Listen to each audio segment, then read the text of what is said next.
What's happening, everybody? Man, this is a special edition of the GRG podcast. My boy, the Don, he is taking his time off from saving eagles and wildlife wherever in the mountains of Utah and wanted to have a discussion one on one since he normally can't be in on Fridays. But when he can come on Fridays, he'll definitely come on. But the fact of it is we're doing this together, just mano a mano. Great thing, man. Hey, Don, say what's up to everybody. This is the new deal. I'm excited. So say what's up. Yeah, I'm excited too. I hope everyone leaves a little bit of feedback and see if this works out for everybody. But yeah, I love everyone on the GRG show. I always catch it when I'm at one of my places of employment and doing my thing. But that's the problem. I'm at work at all the time. So hopefully this will work, and you guys can get that little fill of the dawn, and then others in the podcast can hear this as well, and then they can have their insight on what I say, and obviously call me out on something, whatever it may be. It's no big deal. So. Yeah, no doubt about it. No doubt about it. So basically, what we're going to do is we're going to put this on first while we're getting ready and prepped for the GRG streaming show, live show on Friday. So this will be coming on right beforehand, and then you guys can go ahead and interact with that, and then get ready to talk about the topics that we're going to be talking about Friday. Because the sad thing about it is that there's still Thursday and there's still Friday, and there'll still be news coming in, and so I hate that the fact that Don can't talk about it. But you never know, man. He might send me something via pigeon, or he might have it carried by a wolf over here from Utah to Oklahoma. So you never know, and I might have to just let you listen to him on recording if it's that big of a story. Yeah, I think it's a Yeah. relay race between a pigeon, an eagle, and where you're at. I think it's a Bigfoot. Nah. So it's not the most reliable service since it goes through three different carriers, but it gets there.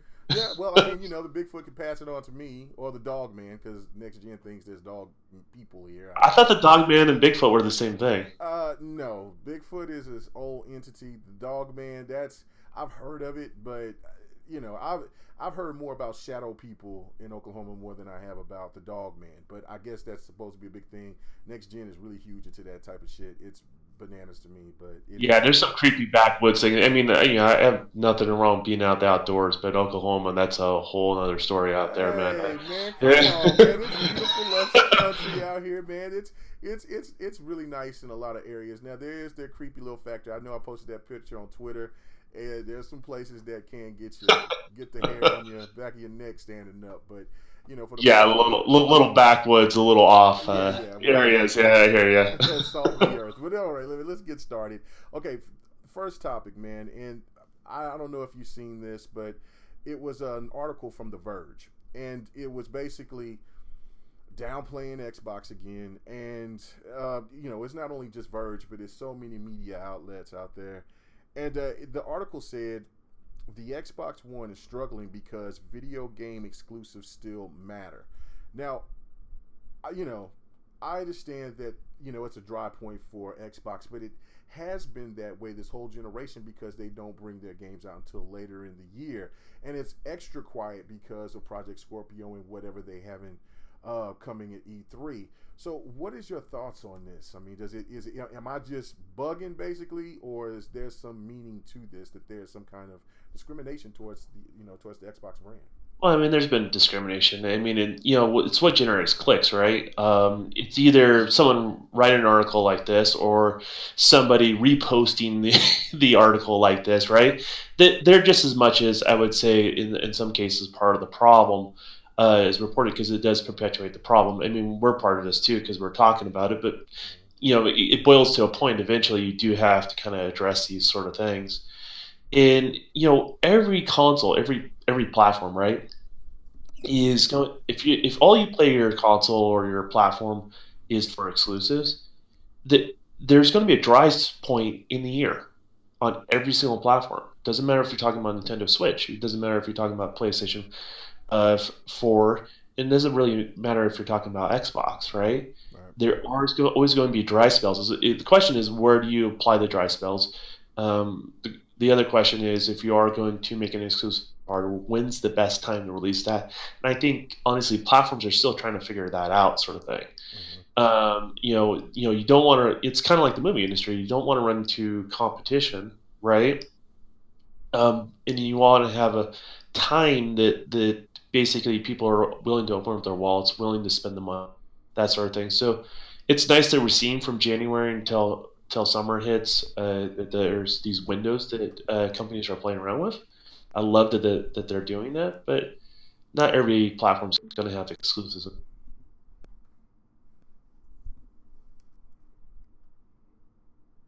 Okay, Mega? Yeah, I'm there. I'm sorry. I hit a button or something, and it just completely went away. So I just was yeah, trying to experiment on stuff. Okay, I just don't want no echo, and I'm thinking. I think it's different when it comes from when we're doing the pre-recording than we do the streaming, because I'm doing some stuff with a speaker and everything. So I just was like, oh, I got this speaker on. I need to cut it off, but it cuts you Well, off. So it was crazy. But Well, yeah, we'll find out when it goes live. It's no yeah, big yeah, deal. yeah, yeah. It's no big deal. So Or you it's can good. always listen to this after we're done, and then like, Well, and if you can be like, bro, when we're on the party chat, it didn't work, and we can just like, okay, well, let's put down our game for now and let's redo it. It's no big deal. So, okay, yeah, no doubt, no but I doubt. mean, I don't know. Does that make sense to you? I mean, is am I being too rational on that, or I mean, are people just looking to pick a fight? I don't really understand what's going on You know here. what? I don't think. I think that the console war, as much as like the media and other people try to downplay it, it's what fuels their their views, their clicks, that pays their checks right now. That pays pays their bills.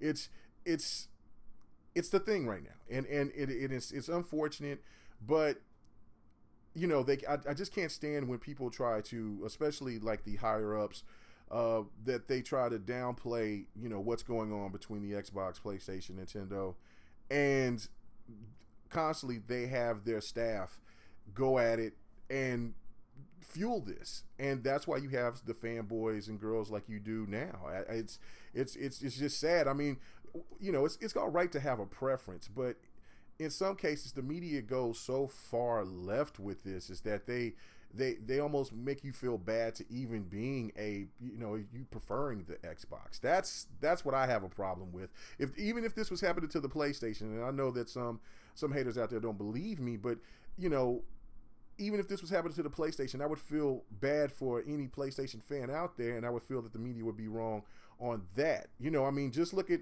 what Nintendo was going through. But Nintendo didn't get all that hate. I mean, they got it from YouTubers, but they didn't get it from the media like that. They just gave Nintendo a pass. I just don't understand why Xbox is getting the hate that they're getting. And I think they struck a chord. There was a boiling point, I think, when people don't realize when the PlayStation 4 and Xbox One launched. There was a boiling point with like game passes and what is yours and what's not yours, and all the debates of selling used games and stuff like that, and people feeling as a customer feel that it was right, and then you have publishers feeling like, well, it's a license we sell you. Right. You have all these different sides where they're trying to figure all that stuff out, and at the nexus of all that, of basically the customer just getting fed up, right? Mm-hmm. And then really the disconnect, really from the gaming industry as a whole, right? It wasn't just Microsoft; it was a lot of publishers and stuff like that.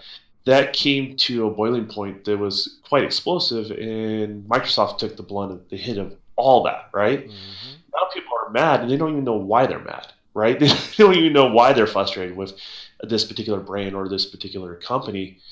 And then even when you have these editorial type things where they're just completely silly, really, Mm-hmm. um, their their livelihood depends on clicks, right? And controversy always generates clicks, but the problem is that's very much a very destructive business model. Mm-hmm. And a lot, and I've said this before, and I do believe, and it's less than 3 years now from when I quoted this, but within 3 years, one of these major sites is going to go down. They're going to be done. They're going to run out of money. It's going to be dry. It's not that the day to day traffic wasn't enough to continue. right? Mm-hmm. Because they lost the trust of their audience at the end of the day. Yeah. They got the short term results, but they lost the trust of their audience, and it's already been that way for me. I don't tell people to boycott or anything like that. I'm just there's no reason for me to go to these sites anymore because they're not a place for news, right? Mm-hmm. They're just a place for clicks. So, it's a natural process. I actually seen an interview of Colin Moriarty after the whole fallout of his situation when he got when things went between him and his business partners and they went to separate ways about a tweet that he did and maybe controversial or not, but you had big gaming media sites, right? All piling up on him, right? Taking his tweet out of context. And, if someone thinks that, if the joke was in good taste or not, I mean, that's for individuals to judge. It's not for me to judge in that sort of situation. But everyone kind of piled in on it, made a bigger deal out of it. Right.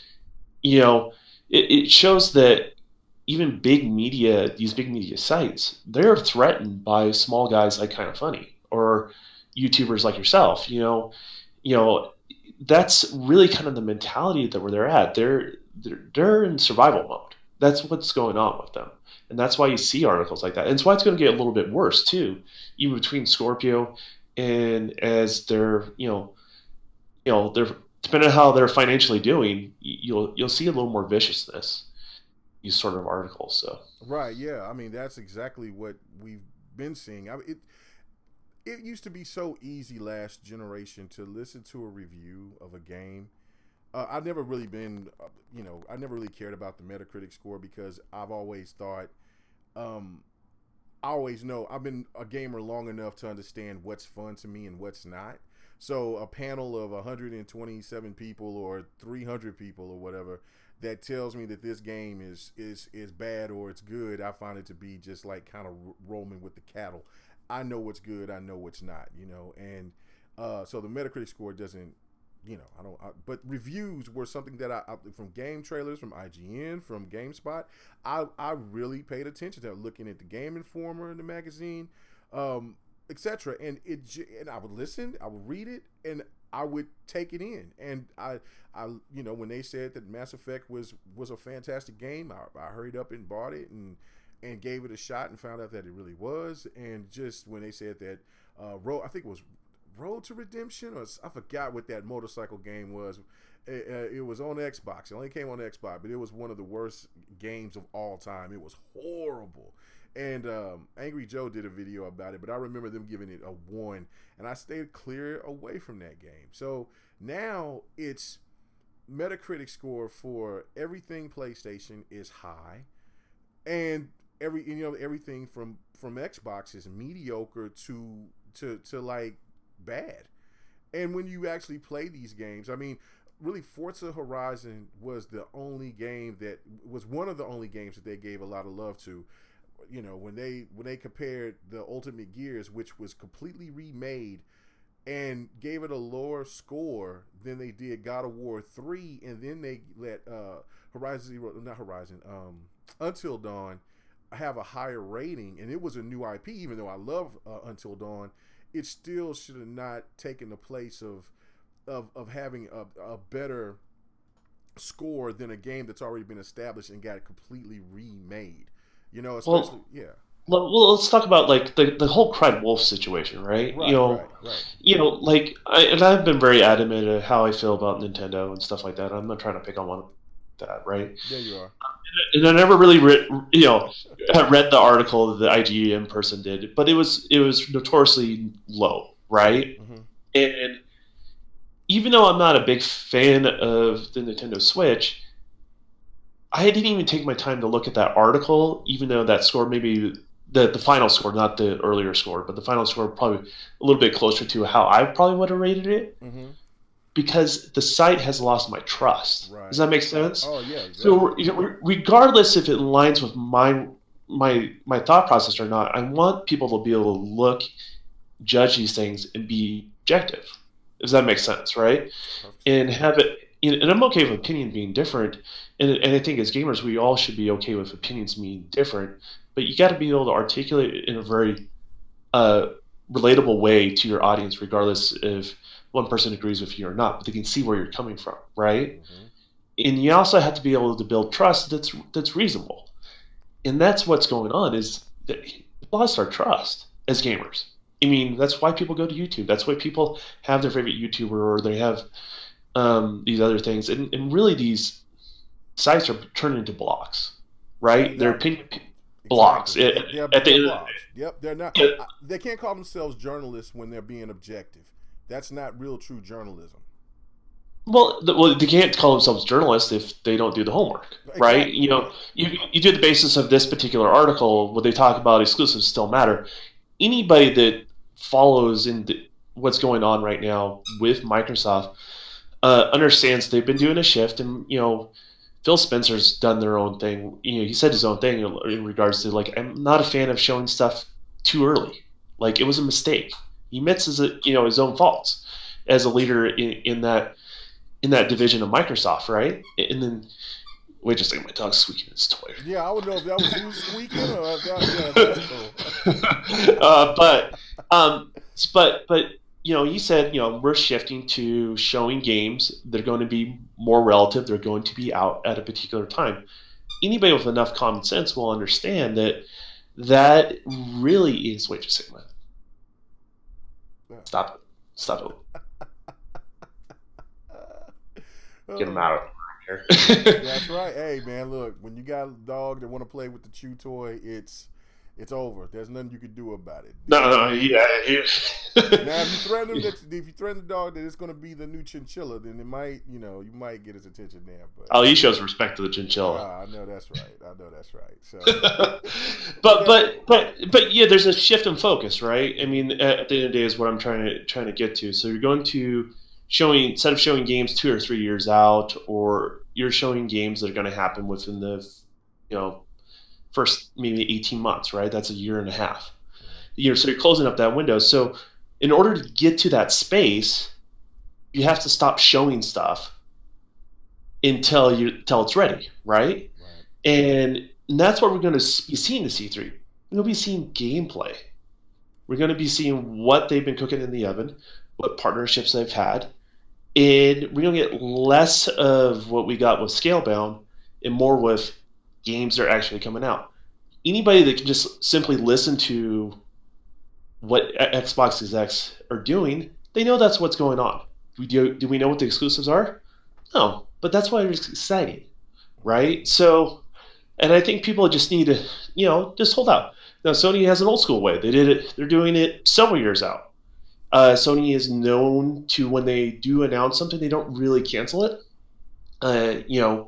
Regardless if it's a good game or a bad game.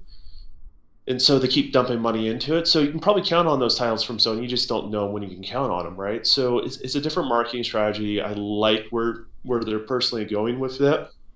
And people have to be patient. And in order to get some of the best stuff out there, you have to be a little bit patient, right? Right. And Microsoft's trying to put their best foot forward. And the key, if you're a fan of that particular platform, you have to be patient to see what they're going to be doing. And let's look at their track record. They have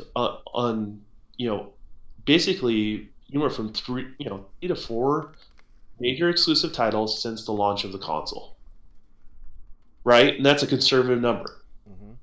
Every year.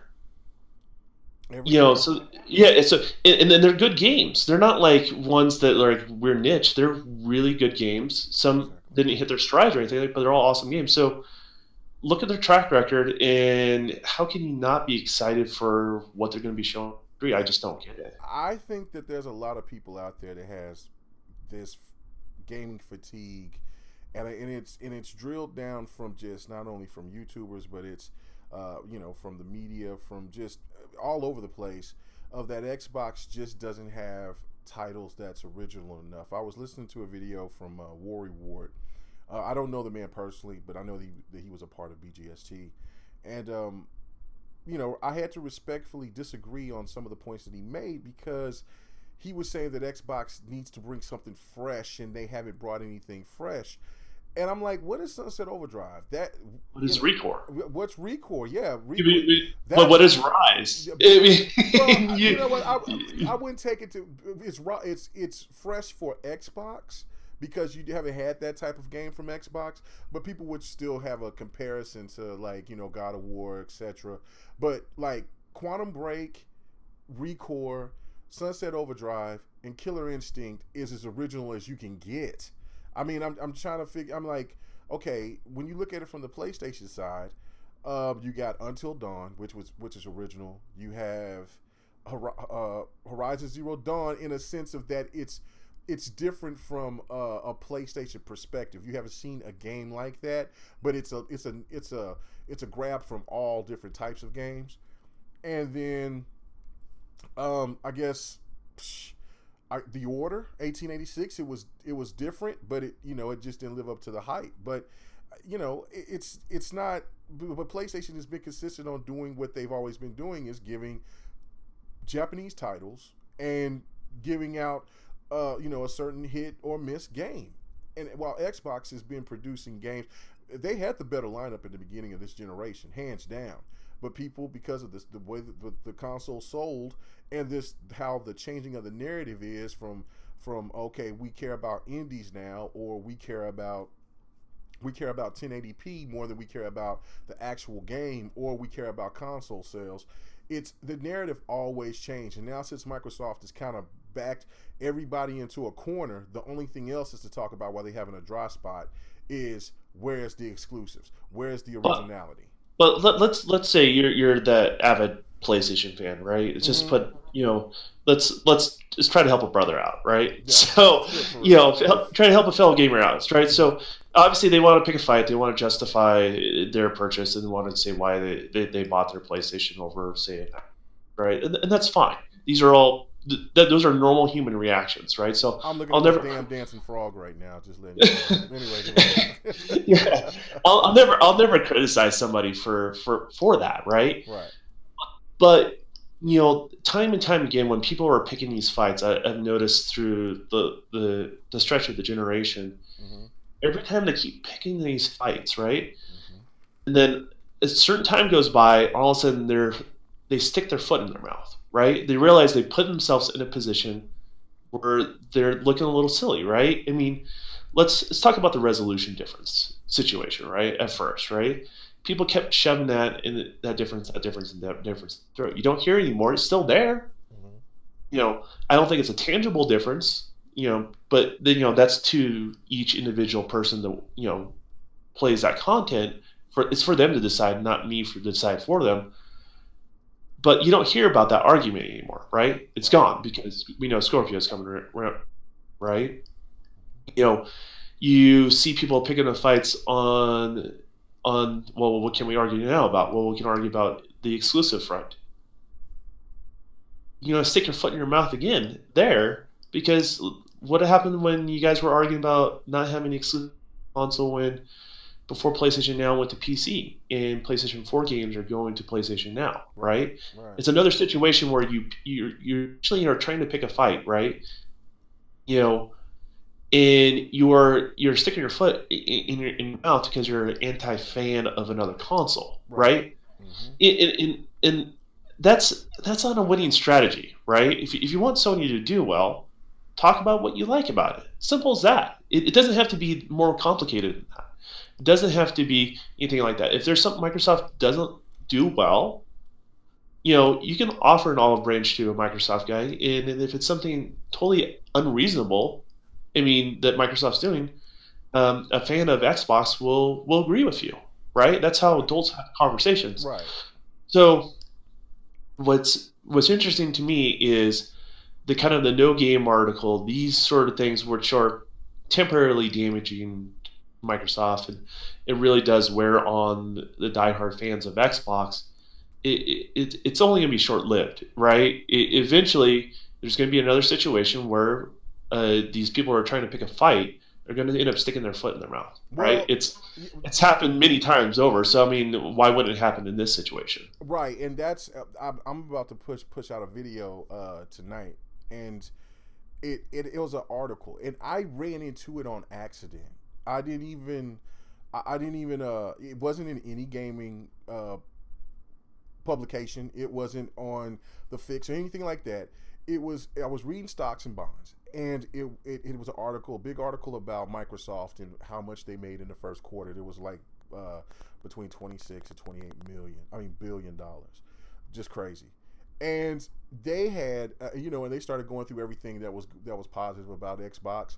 I mean about Microsoft, and they talked about the Xbox, and they said that the Xbox won the first quarter in sales against the PlayStation 4 in the United States. Did you hear anything about this? I don't. I mean, these sort of things happen all the time. Here's the thing: is I think Phil has a different approach. He doesn't want that type of fighting happening back and forth. And to a certain point, I, I I think it's not necessarily like trying to control people um, or that sort of thing, but it's really to prevent people from putting themselves out there and making themselves. Does that make sense? Well, yeah, It, but this is my point. This was the point that I was trying to make. I know where you're going, but all yeah, I'm saying is that did you hear anything about that? I mean, it's not. I don't it care doesn't about the sales it, aspect. it doesn't surprise me. I Well, mean, no. but the same token, like they've said their console is the Xbox One is the most accessible console day in and day out than any other console they've ever released. Mm-hmm. They did.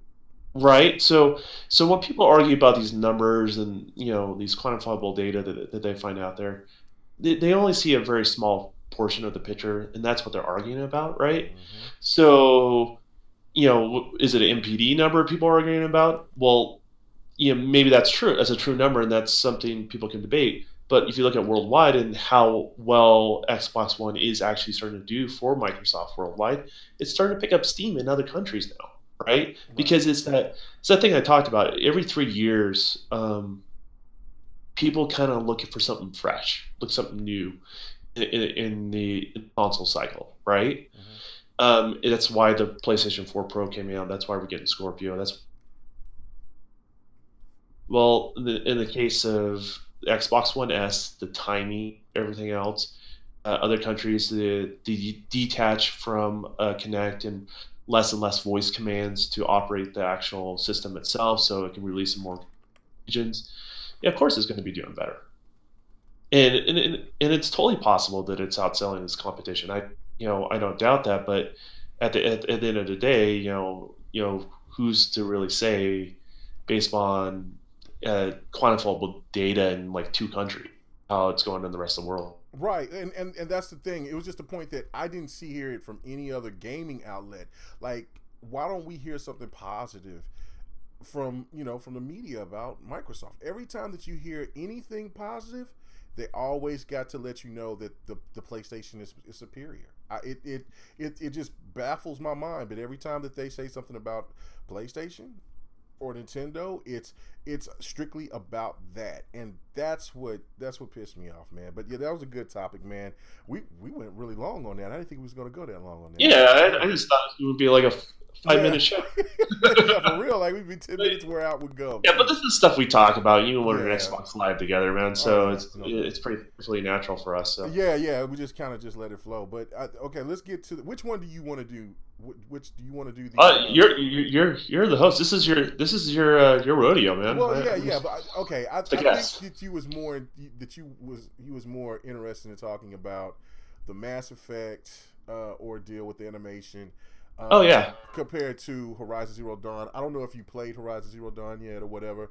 What do you think about this? I mean, the media is going crazy and just talked so bad, gave bad scores on Andromeda, but yet you still have some bad facial animations and horrible voice acting from time to time on Horizon, and it got a 9.3. I mean, it's what's the deal? What's the difference? Because I don't see a difference really. I think bad facial animations is bad facial animations all around the board. Okay, so let's throw a couple other third parties in there, right? Because I think it illustrates a good picture, right? Mm-hmm. Let's throw out Fallout 4. Okay. Um, let's throw out anything that was done as far as the Grand Theft Auto, Okay. right? Now, it's fair to say all these games are relatively open world. There's a lot of stuff that's going on. Mm-hmm. Pretty amazing on all fronts. Let's give them all a positive review because Right. they're all games that we all personally like. doesn't all these games have inherent glitches? Yes, I mean, all these games. it all these games, but you'll notice certain ones get a pass and certain ones don't, right? Right. And it's hard to put a pulse on what's going on. Like Fallout 4, you know, it can have tons of glitches. Animation's awful when it comes to certain faces, and I'm, people ask me what my background is. It's graphics, is doing modeling polygons. So this is stuff up my alley. This is what I do, right? So I hate to be a critic of someone else's work, and that feels like I'm being mean, right? Mm-hmm. But universally, I think gamers have looked at those things of not the best presentation of a facial animation. So, and there's other times that those games are just absolutely brilliant, right? Mm-hmm. Um, but why is Fallout in Grand Theft Auto and now Horizon Zero Dawn held to a different light Mass Effect? Is it because of the publisher that people dislike? Is it because the Mass Effect audience is? I think they're very high expectations, super high expectations. Look at Mass Effect 3. There was a huge fallout from that, right? Right. Where everyone hated how they did the Indian stuff. I played through it. I didn't see where the problem was at all, right? I was on the side of the developer. They added more choices to the three possible endings, but at the end of the not all the same ending, but it made Mm-hmm. sense why they had it in the story, had it in somehow, right? So the bigger question is why is there a double standard there? Because the reality is these games are all on par with one another. Right. They all have the same amount of glitches. They all have the same amount of brilliance to them as well, right? Mm-hmm. So why is it fair to pick on one? Why are we not, as a community, as people that are publishers and stuff like that?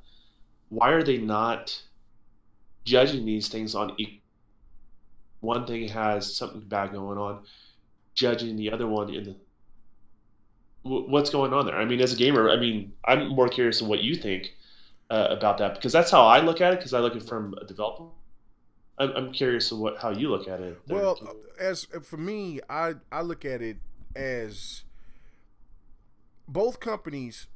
Well, Gorilla and BioWare, they have they have new people working on the facial animations. Both companies. So therefore, they're new to the craft. There's going to be mistakes. I care more about the story. Now, of course, you both games have times where you making the decisions or whatever, and they got this dead space look, and the eyes is looking all creepy and stuff. But That stuff, just so you know, like eye animations are one of the hardest things to do right. because you actually have to move super small subtleties. Mm-hmm. So if they just stare in one space, that's just as creepy. Yeah. Eyes are all over the place. So it's actually a really, really hard thing. Your pupils are constantly dilating.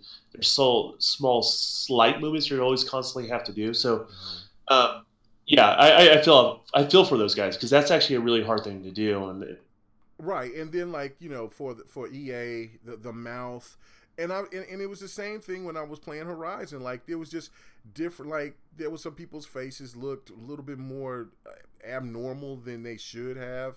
The mouth movement didn't look. It looked generic in both games. But that's the thing. I'm confused. Is that look, if you're gonna give Horizon Zero Dawn the pass because it was a new group working on the facial animations.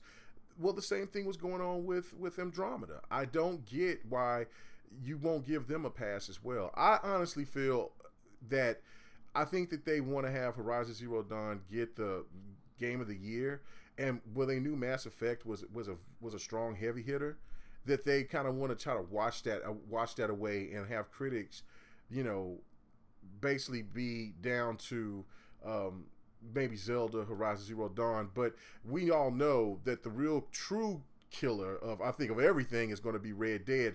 But I don't even know if they do Game of the Year if they're going to include Red Dead, which will be a shame. So I don't know, man. I just think that both games, um, they get all games have glitches. We play through it. It's all about the story, how the games play, and they both feel fantastic. They especially with Andromeda with the extra movement, it always feels like it's kind of Halo esque. And just Horizon Zero Dawn is really good for what it is, for stealth, for the action. It just got a couple of flaws, and I don't see anything wrong with it, but I just wish people would be more consistent instead of just trying to downplay one side and then just dog the other because of whatever crazy ass reason. I don't know. Well, this brings up a good point in the how games are right either through. You're coming in and out. You're breaking up. Can you hear better? Yeah, yeah, I can hear you better now. Yeah, sorry about that. Yeah. So this comes down to like, you look how media outlets are really just kind of, as I said before, I don't really trust a lot of them, right? And I'm not trying to be mean. I just they've lost my trust as a consumer, right? And so, where's the responsibility lie? If we can't count on those guys, does it come down to the individual gamers that spend their $60 to say their opinions? Right. Is the game industry going to have to, at this point, going to have to kind of rely on that sort of stuff? And I think that's the direction where we're going, right? I know everyone that has bought the game, in the group that we all hang out with, at night, because that's usually the party's always hopping when I get off work, right? Shout out to 100 in the crew tax and Bam Bam. Yeah. Yep, Don comes over there. We gonna have a good time. Yeah, exactly. So I come in there and hang out with you guys, and you guys we're all playing something different. Sometimes we group up together, but we're in a party chat, right? Mm-hmm. And everyone that's bought, and I haven't bought Mass Effect yet. I'm probably gonna. Everyone that's bought Mass Effect, I'd be kind of curious of what their opinions are because you're all this controversy, and then everyone that's been playing it, he goes, "Yeah, it has flaws, but damn good game for $60." Yeah. You know what I mean? It's not perfect, but it's an awesome game. So why is that not reflected, right? I mean, in regards to in this day and age, why isn't those opinions not given more weight, right? They spent their money. Right. They work a full-time job. This is what they do for their entertainment after their full-time job, and right? the fact that they played well, even for the people that they played the game beforehand, and even all day, Mr. Petty. Mr. Petty was bitching and complaining. Oh man, this feels regular. Oh yeah, I don't know. Hey. He said the same thing about Horizon Zero Dawn. He was like, it's the same thing, bro. Hey, hey, and he was eating crab from the ocean live. But he, what I'm saying? But he was petty about that as well, about Horizon Zero Dawn.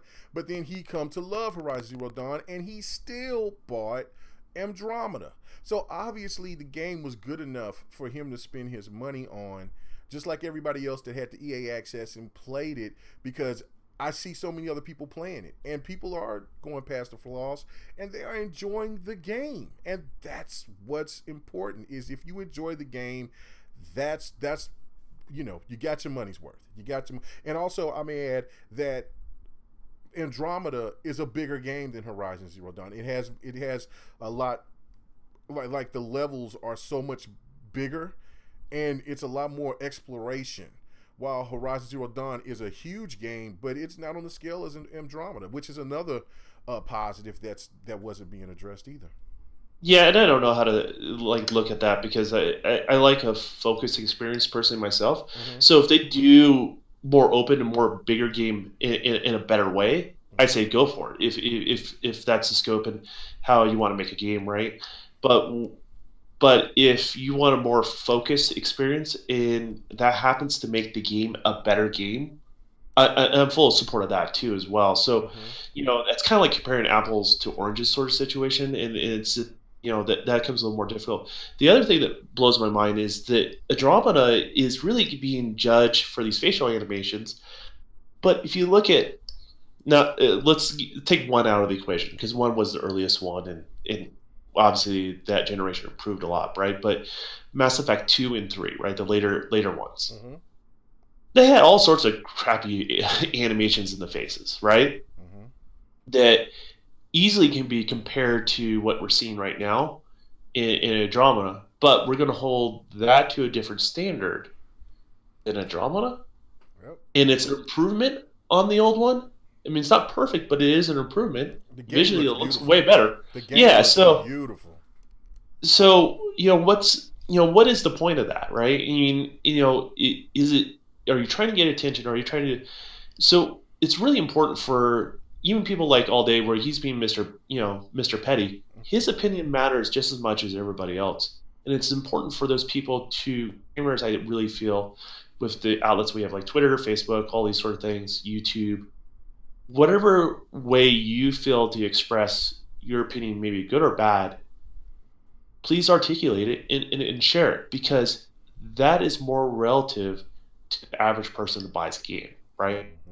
Mm-hmm. Than these people that realistically, they're not really media, they're bloggers and all this other stuff. Like at the end of the day, you'll more people that express themselves, then what will happen is the good opinions and people that articulate themselves, those new upcomers will float up, right? And people will attach themselves to somebody that relates to how they look at games. And that's kind of my take on it. I really think people are totally blowing it out of proportion. Consumer does deserve to have a good product. They're allowed to be picky about a product. But I think it's important to kind of judge these things, what they really should be compared to in standard on and how we judge these things. Right. Yeah. No. I agree. I just both games have their flaws. Both games are well made. They both look beautiful. I always the big three for me in gaming, and it's this in order. It's one, controls, two, story, three, graphics. That's that's how it. You know what I'm saying? Where'd sound fall in for you? What do you say? Oh, sound. Where Yeah. well, I guess I would put sound three, and then I would put um. Let's see. So you put sound over visuals. Yeah, yeah, yeah. Okay. No, Because nothing. everyone's different. There's no wrong answer on this. I'm just kind of curious. Yeah, because So I love sound. You know what? I would actually maybe move sound. Um, no, no, I can't. I gotta have sound third, because nothing is powerful as a story, and nothing to me ruins a game than controls. Bad controls kill it. Bad controls. I can even tolerate sometimes bad camera angles sometimes, but if you have bad controls, bad camera angle, and the story sucks, that's a fail. I don't care if the game looks like looks like it's me and you in the flesh. Well, I'm saying, like, photogenic like that, just so realistic. It's a fail. And it's like The Witcher. The Witcher is a beautiful game for being so big, but it's not the best looking game that I've ever seen. But the story is so amazing that it trumps everything this generation. You know what I'm saying? The side stories, everything. It's so compelling. And you care about these characters that you play against. The story is so strong that it you know what I'm saying, even you take a lot of people had a problems with the controls because they didn't know how to parry, or it was a little stiff to them compared to other, like, games that they may have played. But once you figured that out, you could tolerate that because the story was so damn well made. And that goes a long way with me. I don't care about the graphics. Great gameplay, great story is a hell of a lot more important to me. yeah, and you brought up a good point. Like everyone's got their check boxes, right? It's all the same check boxes we have, right? But it's the order that we put them in, right? So for me, yeah, controls. Yeah, I think I would say most gamers, controls is right. Mm-hmm. But controls is definitely up there. You also get bonus points if you. Uh-oh, you're breaking up again. Oh, can you hear me now? Yeah, I can hear you now. It's gonna be like a Verizon commercial in here. Yeah. But honestly, controls are so fundamentally key, and usually this is a topic for a lot of people. But visuals are my number two, Oh, right? okay. Uh huh. For me, sounds very very low on me. I don't hear. I don't think I'm somewhat tone deaf to a certain degree. I think Hmm. so it doesn't have the same impact. Do I enjoy it? Absolutely. If you don't have good sound in there, I don't think it would break a game for me. But it does immerse me more when it's done well, right? It's kind of that cherry on top. So everyone's got their priorities as far as all that goes, and me as somebody who does visuals, I see the flaws in everything. Like for me, it's almost impossible for me to play a game and not analyze a game as flaws. At a certain point, I kind of have to say, well, I'm just here to enjoy a game. I'm not critiquing it because it's not my artwork, right? So that's kind of where I'm coming from. So like if my job is to be overly critical, and I can just turn a little bit of a blind eye so I can enjoy a game, I think everyone else can too. So Right. I totally agree. I totally agree. So let's go ahead and move on to the last question. You know, like I said, we've gone a lot longer than I thought, man. Great deal. Great things. Great stuff. Great stuff. And that's what we discussed last night. I thought it was a really good discussion. Crap put out a video, and it was this rumors. This is not anything edged in stone, but it was about the Scorpio, and it was and the rumor that the Scorpio could have a settings, um, a settings thing, kind of like your PC, basically to where you can set it at 1080p, you can set it at 1440p or at 4K. Um, I don't know about if it had anything to where it could set things at 60 frames per second or 30, but it was basically, I guess, the resolution aspect of it. And I wanted to get your thoughts. Well, I want people to hear your thoughts about it. And, for me, I thought it was awesome. The more options, the better. It doesn't make people go out there and force them to go get a 4K television if they just have a 1080p television, because people can feel comfortable just having it. Um, I just think that it's just, if you playing certain games, and if some people have, if a game feels a little bit too fast for them or whatever, if it's going to 60 frames and they could lower it at 30. I know that might sound really crazy to a lot of PC people, or just people that really pay attention to the frames, but if they've been playing PlayStation and a lot of their games are 30 frames per second, and well, at Xbox as well, then they might feel more comfortable playing those certain games at a lower frame rate, things like that. I don't know. What is your thoughts on it? I think it's cool. I think it's really cool. I don't know how much weight I agree with that one, and then I'm not trying to trash on crap because he did mention it's a rumor, and from one of his sources, and he's got people to talk to him. He has to sort through the people that are just looking versus the people that are the real deal, right? Right. I don't see any need for it at the end of the day, because and this is what we were talking about the other day with on PC. The reason why we have these options, right, with air quotes, Hmm. um, is basically these developers have created an engine that's scalable in a way that basically optimizing for your hardware. They kind of put it on the consumer and say, this is your problem, right?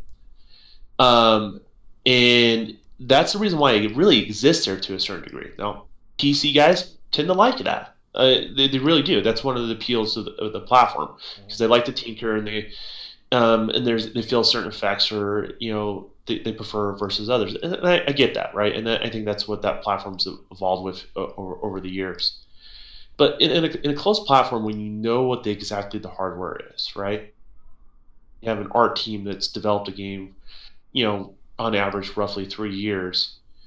Don't you think they know the best way to optimize for that particular hardware to give their consumers the best possible experience? That maybe adding those options away from that. I Yeah. mean, that's kind of my take on it, right? Hmm. Now, the other thing too is, and I heard that we had this conversation a little bit earlier for the audience, and they were talking you were talking about, well, when someone has a 1080 p TV, well, it really is no different when someone first bought like Gears One, Hmm. say on the 360, and that game looked like no other game at the time, regardless of what type of TV you had, right? You had a 480p TV versus a 1080p TV, you got an experience that was visually noticeably different than anything played, right? Mm-hmm. When you chose to upgrade to 1080p, the experience just got more refined, right? It didn't really take away from the performance of the 480 display. You just got more when you got a nicer television, and I really feel like that's probably the direction more of the Scorpio stuff is probably going to go. Is if you have a 4K image that's a higher quality image, you don't have the need for anti-aliasing and all these some of these other things to kind of take care of certain problems, and it's downsampled to a 1080 display. Mm-hmm. You're still going to benefit regardless if you have a 1080 display 4K. The difference is you don't have to go into an option setting to figure out what's the best thing. You can basically put in your game, download it to your hard drive, and you're good to go. And you have the best possible experience given with the current hardware that setup you have, right? Either be your console or your television, if you have a leak controller or not, and it's more of a seamless experience. So I don't really see the need for that. I do see a lot of push towards 60 frames per second, and people are concerned. They really want that. I don't think that's going to be an issue either. I don't think all games are going to be 4K 60 necessarily, right?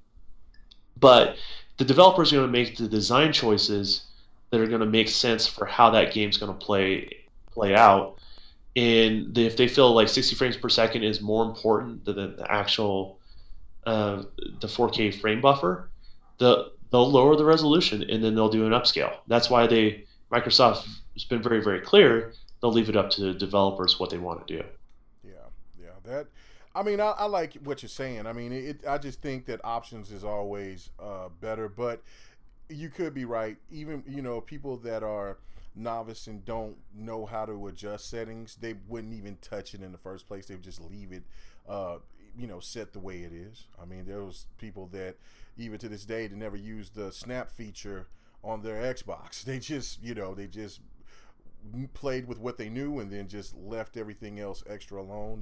This with cell phones, with TVs, everything. So it makes perfect sense. I'm not knocking it whatsoever. I just thought it would be a cool little thing because it's cool to see when you adjust it on your PC or whatever. But yeah, no, that's I have to really lean to your point of view on it. I hate to admit that, but I think that you're right. But I mean, if your power delta is good enough, then what there's really no need to do that sort of stuff. I mean, and if the developer has the best interest in mind to make their game the look and play the best, then really the problem kind of takes care of itself. I don't necessarily think that there are certain developers that won't do what you're saying, right? I just don't know if it's going to be a base level feature of the OS. I think it's going to be something that the software. developers do if they Yeah, decide that they because want to do it. yeah, Yeah. because they mentioned they're not going to get in the way of that, right? So if Right. developers feel like that's the best way to handle and take care of their customers, more power to them. They understand their game better than anybody else, and it wouldn't be it wouldn't be my place to criticize them for doing that, right? Right. Now the consumer, they have every right to criticize. Just do it in a constructive way. If you like the way kind of I was saying, or you dislike the way or if you like the way having multiple different settings, let good or bad, let it be known after those games come out, so those developers can actually make those changes. They want to hear that stuff. So Right. Absolutely right. Absolutely right. Well, man, that was a great conversation. I appreciate you coming on and you know giving your time. What I'm saying, because I mean everybody's time is precious. And showing love to GRG and to coming on down and saying what's up. You want to give a shout out? You want to tell people about you that may not even you know, because I know you're real famous on the next podcast. You know, people, you the man. I heard all that crazy shit that y'all was talking about on the next podcast. I was listening, and from the beginning to the end. At first, it was kind of like a K Mega Love Fest. I liked it. I was like, oh, okay, good deal. Then the shit's talking started happening. I'm like, oh yeah, there you go. But no, I can only go about 20 minutes with you without some sort of shit talking, right? But it goes back and forth, man. Oh, When yeah, that's no how doubt. you're good friends, No right? Right, But absolutely. yeah, you guys, you can follow me on Twitter at the Don underscore KTR, and the KTR stands for Kiss the Ring. If you watch the next podcast, it's kind of a thing that Bot started with me, and people love to say it. So people that follow me or give me a hard time, usually there's always somebody that will kind of jump in and tell somebody to kiss the ring and tell them to stop picking on me or whatever it may be. And then obviously I'm on next podcast. That's 6 p.m. Eastern time on Xbox 448's channel. You can reach me on Xbox Live. It's the same as my Twitter handle. It's just no underscore. It's just a space. I'm always down to game. I do game late at nights. I'm usually gaming with this fool. And then and the rest of the GRG group, man. You're messing up. You messing up my image, man. I don't game from what they tell me that oh, games. Yeah, so. I mean, no, you still have the Omega thing going on. I beat you. True. I beat you in shooters on a steering wheel. So I mean, listen to that. Oh man. But there's all the full GRG group, man. I wish I always could make it live, but I'm here to support you guys in any way I can. It's my day off. Me and K Mega kind of worked something together. So if I can't be there, I can still be there in spirit, and we're still experimenting with that. So, but shout out to that crew. What a good group of gamers. I mean, we have a day and age where we have literally 2 lady gamers on a podcast that really give every guy on every podcast a run for their money as far as intelligence and how they speak, and and come from a knowledgeable background, and I really appreciate those ladies. And all day, well, he's always a fool, so it's hard not to be entertained by that guy, and everybody else has supported the podcast since I can't be there a lot of times. We have a lot of guests at the last minute and stuff like that. Good group of people, and we definitely appreciate everybody on that podcast, and everyone's been a guest so far. So yeah, no doubt, and definitely for the listeners, man. I can't say enough about the people that's supported through the audio issues and so forth. With you guys have been consistent, and so we want to be consistent and let you guys hear our point of views, and definitely want to hear your point of view. So we're gonna go ahead and wrap it up. I'll be very brief on about me. Just check me out on my channel KMega405. That's it. I'll do my scrolls on on the next podcast and on GRG. Don't have no time to do it on the multiplayer because everybody's too busy yelling and acting a fool. So and on BGST, man, everybody's out before you can say bye. So it's all good, man, and I hope everybody enjoyed this. Please leave your comments and let us know if you enjoy this, because this is the thing that we plan on doing. And like I said, Don, thank you so much for being on and being a part of GRG, man. I think we'll go ahead and gonna sign off. Everybody have a good one. Peace.